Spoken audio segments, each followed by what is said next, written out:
Bhagavad Gita, Chapter 3, Text 21. Yadyad Yadyad Acharati Acharati Sreshtas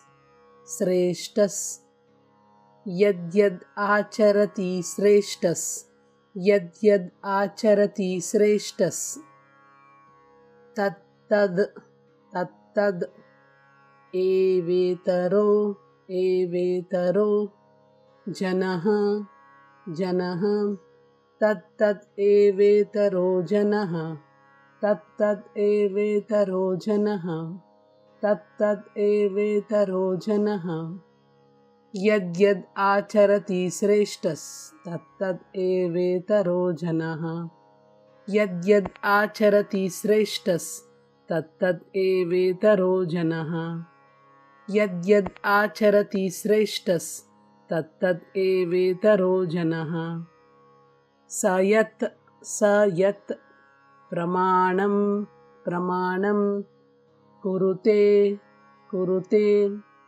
Sayat Pramanam Kurute Sayat Pramanam Kurute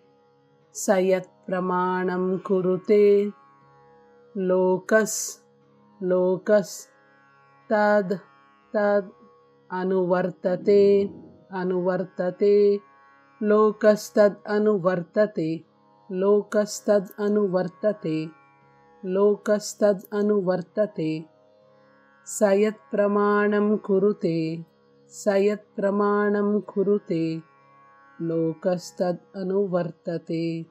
Lokastad Anuvartate Sayat Pramanam Kurute Lokastad Anuvartate Sayat Pramanam Kurute Lokastad Anuvartate Yadyad Acharati Sreshtas